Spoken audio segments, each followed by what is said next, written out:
Morning students, we are back again with a new chapter and this time we are dealing with a poem. The name of the poem is The Poem of the One World by Mary Oliver. So before going into the details of the poem, we will first know about the poetess. So let's move to the next slide. So you can see some pictures of a lady in this slide, right? And this lady is none other than our poetess Mary Oliver. So before moving into the details of the poem, let's understand some writing techniques of our poetess. Now you must be thinking, why should we understand the writing techniques? So that we are able to connect the poem of the one world with her writing technique when we read it. And that will make our learning or understanding of the poem more easy. So let's understand the writing technique point-wise. So first point says, Mary Oliver showed clear and poignant observances of natural world. That means her poems are connected with natural world.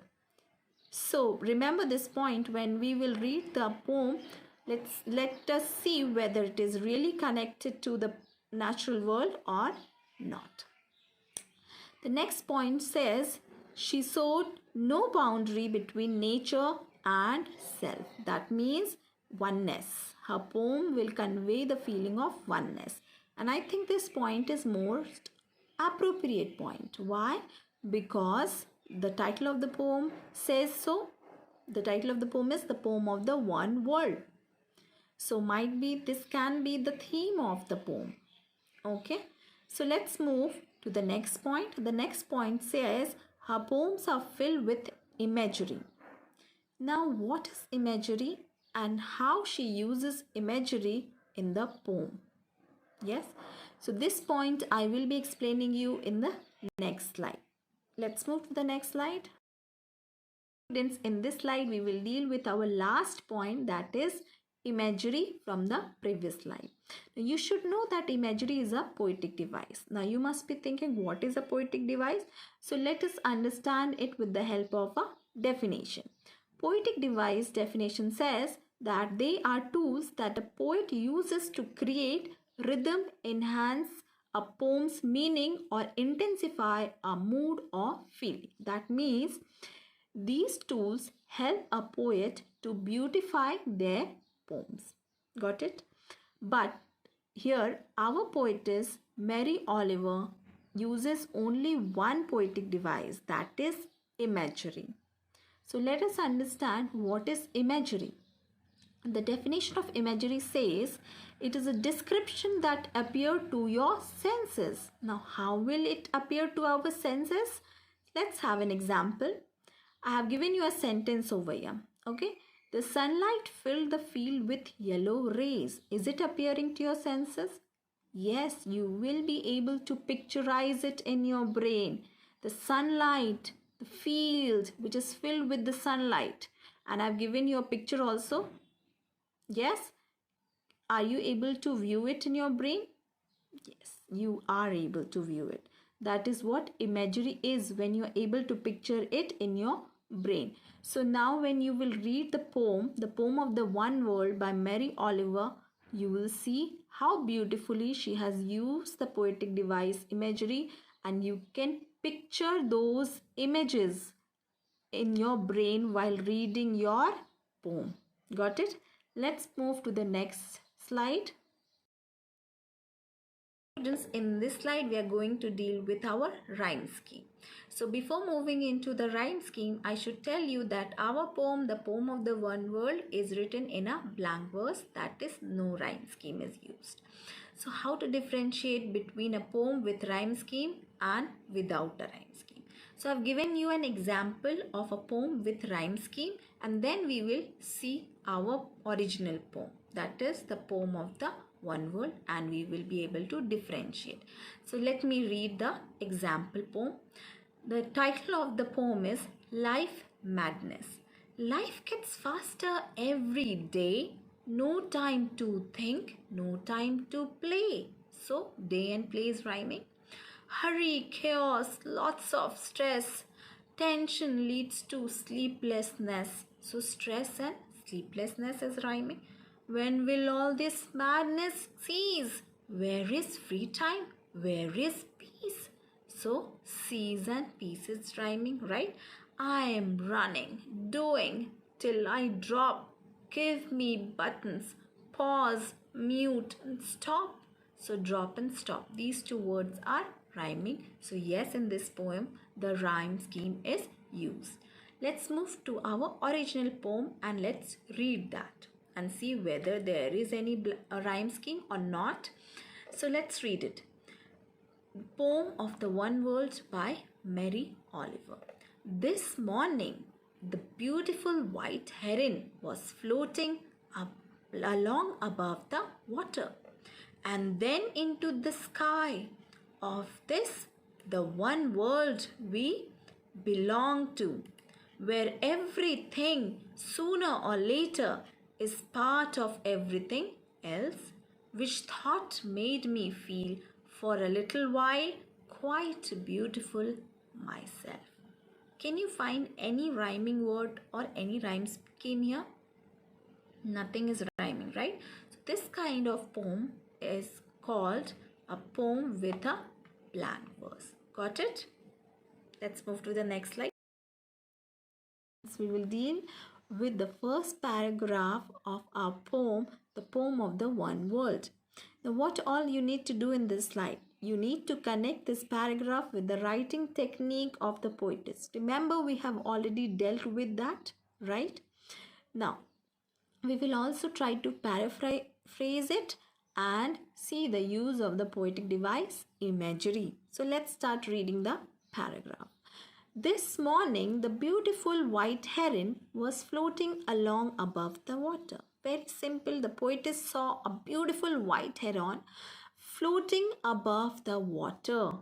When? In the morning. So this paragraph has any connection with the nature?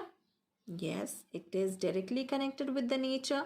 The heron is a natural bird which is floating above the water somewhere in the morning. Very beautiful scene, right? Can you picturize it in your brain? Yes, you can. So what is the poetic device used here? Imagery, very clear. Let's move to the next slide. In this slide, we are going to deal with the second paragraph and we will deal in the same way we did in the previous slide to understand it more nicely. Here, what is the second paragraph saying? The second paragraph is saying, and then into the sky of this, the one world we all belong to. Remember what was the heron doing in the previous slide? It was floating over the water. Here, it will fly into the sky and become the part of the one world. Now let's move to the writing technique of the author. She always conveyed that nature and humans and all the other creatures belong to one world. There's no boundary between them. So here also the poetess is trying to tell us that the heron became the part of the one world. Nicely explained, right? So this is the right time to understand it. That is, we all are locked inside our houses right now, right? And remember, before this lockdown, humans were overpowering the nature, right? We were over exploiting everything. We were cutting down trees. The animals were getting extinct. But now what is happening? When we are inside our house, the animals are exploring the world. The nature is becoming more beautiful. We can see it in the news, right? The pollution is decreasing. Everything is becoming beautiful. So the nature is showing us that they also coexist here. We all are the part of each other. Nobody can overpower each other. So here also the poetess Mary Oliver is trying to tell us that everything, the nature, the bird, animals, everything belongs to one world. Humans also belong to this world. So this world is everybody's. Nobody can say that no, this world belongs to me. So it is the part of everyone. Everyone has its equal share. Nobody can take anybody's share. Got it? Let's move to the next slide. Students, in this slide, we are going to deal with the third paragraph of our poem, and we will understand with the help of the same technique we used in the previous slides. Okay, so let us see what is the third paragraph is saying. Third paragraph is saying where everything sooner or later is a part of everything else. So here the poetess is clearly saying us that everything in this world coexist. That is, they are depending on each other. Humans cannot live without nature, and nature needs its protector so that both can survive, right? So here the poetess has beautifully told us that the whole world is one. We all depend on each other and we all belong to each other. Okay, so let's move to the next slide.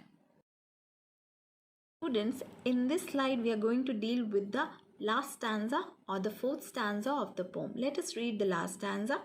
Which thought made me feel for a little while quite beautiful myself? What thought made Mary Oliver feel beautiful? Do you remember in the morning she saw a white heron floating on the water surface, which later on flew away? Yes, that means the heron is capable of doing both the things, floating and flying. Yes, but she was caught with a thought, the thought of oneness. Yes, that is, the nature and humans depend on each other. Both of them have equal share in this world. Nobody is powerful. So we both coexist and we both need each other for our survival. Like human needs nature to survive and nature needs its protector, right? So everybody has an equal power in this world. This is the beautiful thought which came into Mary Oliver's mind when she was observing around her. Okay, so here we end with the explanation of our poem. Students, in this slide we are going to deal with the summary of the poem so that we understand the poem more nicely. So let us read the summary.